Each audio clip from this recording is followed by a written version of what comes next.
మోకాల నొప్పులకు ఎటువంటి సర్జరీ లేకుండా ఎపియాన్ పెయిన్ క్లినిక్ అందిస్తున్న అత్యాధునిక చికిత్స.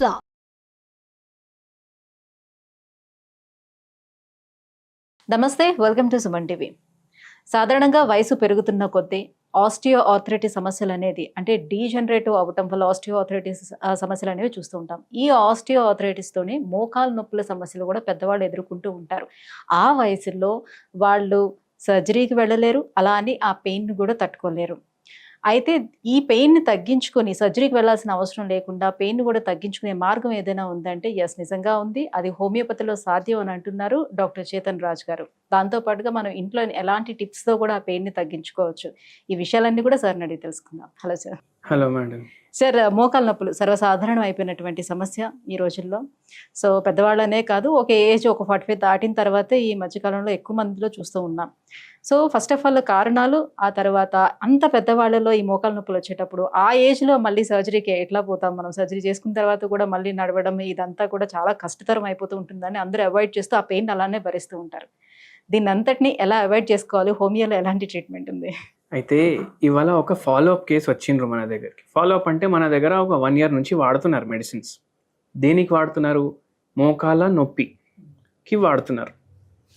మోకాల నొప్పి ఎక్కడి వరకు పోయిందంటే అసలు లేచి నడువుడు అంటే పెద్ద తలకాయ నొప్పి ఆ పేషెంట్కి. బెడ్రూమ్లోనే బాత్రూమ్ ఉంది కానీ బాత్రూమ్ వరకు వెళ్ళలేకపోతున్నారు. బాత్రూమ్ వరకు పోవడం కష్టమైపోయింది. సర్జరీ చేయించుకుందాం అనుకున్నారు. సర్జరీ చేయించుకుందాం అనుకుంటే షుగర్ లెవెల్ ఫుల్ ఉంది అండ్ వయసు కూడా 67 years ఉండే.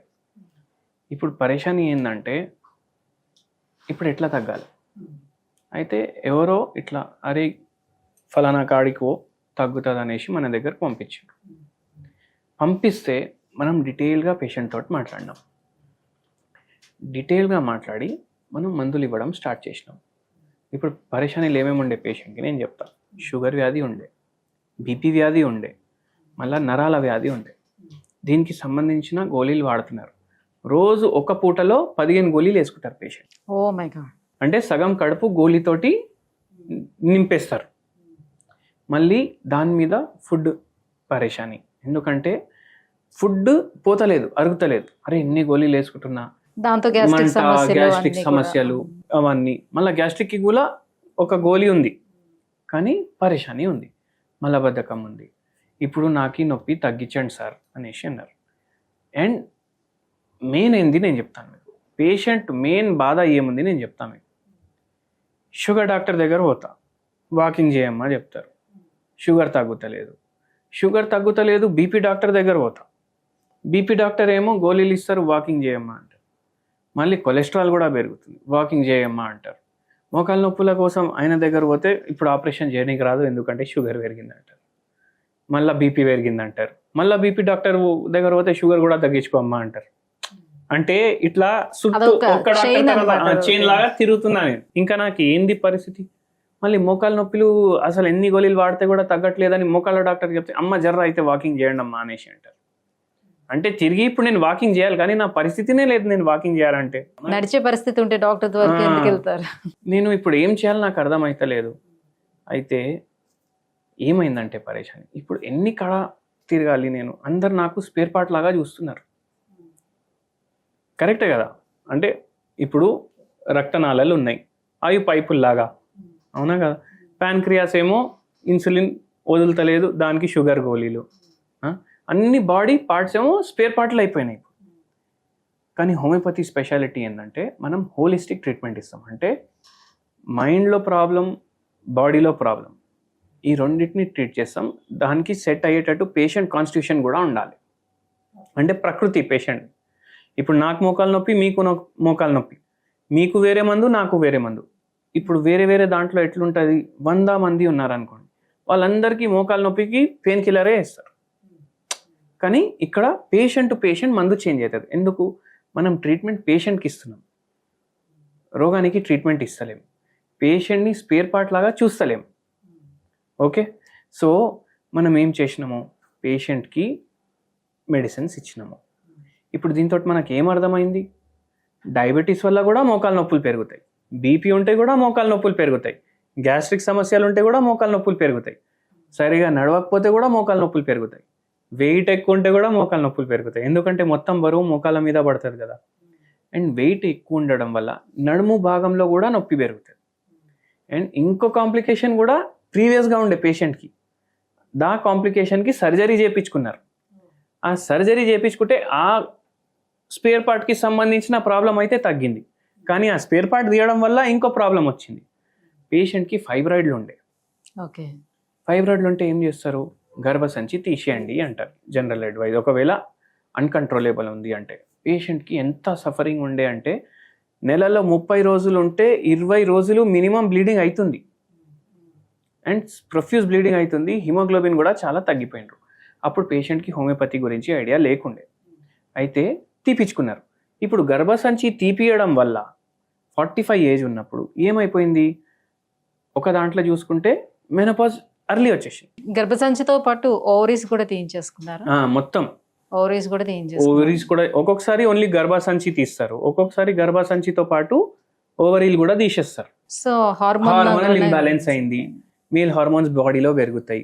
ఇప్పుడు చూడండి క్లైమాట్రిక్ ఏజ్ అంటారు, అంటే ఏ ఏజ్లో అయితే మనకు మెనోపాజ్ వస్తుంది కదా, ఆ ఏజ్లో పేషెంట్కి వేరే కాంప్లికేషన్లు అవుతాయి. నిద్ర రాదు, హెయిర్ ఫాల్ అవుతుంది, వెయిట్ పెరుగుతుంది, జాయింట్ నొప్పులు అవుతాయి, ఇవన్నీ అవుతాయి. ఈ పేషెంట్కి అట్లా ఎక్కువ అయిపోవడం స్టార్ట్ అయింది. ఇవన్నీ అవ్వడం వల్ల మోకాలు నొప్పి స్టార్ట్ అయిపోయింది అనమాట. సో ఆటోమేటిక్గా ఒబేస్ అయిపోతారు అండ్ మళ్ళీ సెడెంటరీ లైఫ్ స్టైల్ అయిపోయింది. అయితే మనం ఏం చేసినాం, నొప్పి తగ్గడానికి మందులు ఇవ్వలేదు, పేషెంట్కి అన్ని మంచిగా కావాలనేసి మందులు ఇచ్చినాం. అండ్ మన మందులు నొప్పి తగ్గించవు, మన బాడీకి అర్థం చేపిస్తుంది నొప్పి ఎట్లా తగ్గాలనేసి. బాడీ సెటరేట్ చేసుకుంటుంది అన్ని, అంటే ఉన్న అదర్ కాంప్లికేషన్స్ అన్నిటినీ సెట్ అవుతాయి. ఎందుకంటే మనం అన్ని అడిగి ఇస్తాం కదా, పేషెంట్కి అడుగుదాం ఫస్ట్ ఏం తగ్గాలి మీకు, ఫస్ట్ మోకాలు నొప్పి తగ్గాలి, అయితే ఫస్ట్ మోకాలు నొప్పి తగ్గుతుంది, దాని మీద కాన్సన్ట్రేట్ చేస్తాం. అండ్ వేరే రోగాల వల్ల వేరే బాడీ పార్ట్స్ అఫెక్ట్ అవ్వకుండా కూడా చేస్తాం. అట్లా చేసి పేషెంట్కి ఒక హోమ్ రెమెడీ కూడా చెప్పినాం.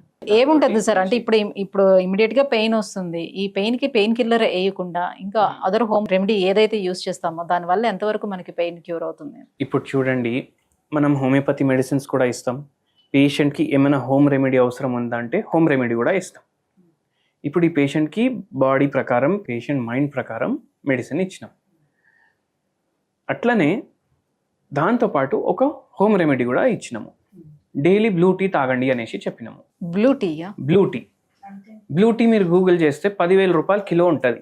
అంటే ప్లీజ్ డోంట్ మైండ్, ఇప్పటి వరకు నేను గ్రీన్ టీ విన్నాను అనమాట, బ్లూ టీ గురించి వినలేదు. మీరు బ్లూ టీ గురించి వినలేదు కదా, 10,000 రూపాయలు కిలో బ్లూ టీ ఉంటుంది. అయితే అరే ఇంత పెట్టి మనం తెప్పించి మళ్ళీ మనకు తగ్గకపోతే ఏం చేయాలి, అది పౌడర్ అనేసి అనుకుంటారు అందరు, అవునా కదా?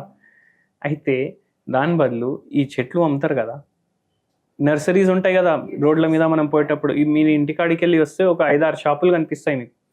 ఆడిపోయి మీరు ఒక చిన్న శంఖ పుష్పం కనుక్కోండి, చెట్టు, అది మీ ఇంట్లో పెట్టుకోండి. అవి పుష్పాలు ఇస్తాయి కదా, మీరు చాయ్ చేసుకునేటప్పుడు ఓన్లీ గ్రీన్ టీ ప్రిఫర్ చేయండి. మీరు 2 పుష్పాలు తీసుకోండి, ఆ గ్రీన్ టీ చేసేటప్పుడు దాంట్లో వేసేయండి. మీకు గ్రీన్ టీ ఇష్టం లేదు, 2 శంఖ పుష్పం తీసుకొని దాంట్లో వేసేయండి, అది బాయిల్ చేయండి. ఇప్పుడు దీంట్లో ఉన్న గుణాలు అన్నీ ఆ వాటర్లో వస్తాయా, దాన్నే బ్లూ టీ అంటారు. అదే బ్లూ టీ. అండ్ చైనాలో, మలేషియాలో, థాయిలాండ్లో, వియట్నాంలో ఇది చాలా ఎక్కువ కన్జ్యూమ్ చేస్తారు. అంటే ఈ పుష్పాలతోనే తయారు చేస్తారు బ్లూ టీ. ఓకే, ఇంకా అదర్ ఇంగ్రీడియంట్స్ ఏమైనా మిక్స్ చేస్తారా అందులో? మీరు గ్రీన్ టీ కావాలంటే కలుపుకోండి, లేకపోతే లేదు. అయితే మనం దీన్ని ఇంకా ఒక స్టెప్ ఫర్దర్ మాడిఫై చేయొచ్చు. ఇప్పుడు నొప్పులు, ఇప్పుడు మనం హోమియోపతి మెడిసిన్ అయితే ఇస్తాం, పేషెంట్కి ఇమీడియట్ రిలీఫ్ కావాలి, పెయిన్ కిల్లర్ వద్దు. ఎందుకు, పేషెంట్ కిడ్నీలు కూడా షుగర్ వ్యాధి వల్ల ఎఫెక్ట్ అయినాయి, నెఫ్రోపతి కూడా అయింది పేషెంట్కి, డయాబెటిక్ నెఫ్రోపతి. రోజు ఆ గోళీ వేసుకోవడం వల్ల ఇంకా కొన్ని కాంప్లికేషన్లు అవుతాయి. ఇప్పుడు ఇది ఉంది కదా, ఇప్పుడు మనకు ఒక పోయం ఉండే పద్యం, ఉప్పు కర్పూరంబు ఒక పోలిక నుండు అనేసి, ఇది అట్లనే, ఇది కర్పూరమా అనేసి మనం అనుకుంటాం కదా. ఇప్పుడు నేను చెప్తే అందరు అదే అనుకుంటారు కదా, ఇది కర్పూరమే వాస్తవానికి, కానీ కర్పూరం కూడా వేరే వేరే ఉంటాయి. ఇప్పుడు ఉప్పు కర్పూరం వేరే ఉంది కదా, కర్పూరం కూడా వేరే వేరే ఉంటాయి, డిఫరెన్సెస్ ఉంటాయి. సో మనం ఏ కర్పూరం తీసుకోవాలంటే ఇప్పుడు ఈ బ్లూ టీ తయారు చేసుకున్నామా, దీంట్లో ఒక పించ్ వేసుకోవాలి. అంటే ఏదో నార్మల్ కర్పూరం ఉంటుంది, పచ్చి కర్పూరం అని ఉంటుంది, ఇది ఉంటది కదా, ఇంత పించ్ రోజు దాంట్లో వేసుకోవాలి. అయితే ఇది భీమసేని కర్పూరం. భీమసేని కర్పూరం ఇదే కొనాలి మీరు. ఇదే కొనేసి జర దంచుకొని పెట్టుకొని బ్లూ టీ తయారు చేసుకుంటారు కదా, దాంట్లో ఒక పించ్ వేసేయాలి. అది కలుపుకొని డైలీ తీసుకోవాలి. బ్లూ టీలో యాంటీ ఆక్సిడెంట్స్ ఉంటాయి, బ్లూ టీలో యాంటీ పైరెటిక్ ప్రాపర్టీస్ ఉంటాయి. అంటే జ్వరం ఉంది అనుకోండి మైల్డ్గా, అది కూడా తగ్గించడానికి హెల్ప్ చేస్తుంది. మళ్ళీ ఎనాల్జెసిక్ ప్రాపర్టీస్ ఉంటాయి, న్యాచురల్. ఏం మన కిడ్నీలకి ప్రభావం కాదు, లివర్కి ప్రభావం కాదు, సైడ్ ఎఫెక్ట్ ఉండదు. అది ఎట్లా తీసుకుంటారా, హోమియోపతిలో మేము కర్పూరం తోటి కూడా మెడిసిన్ తయారు చేస్తాం. ఓకే, క్యాంఫోరా అనేసి మెడిసిన్ ఉంటుంది. ఇది 0/9 పొటెన్సీలో డైలీ 4 గోళీలు వేసుకోవాలి.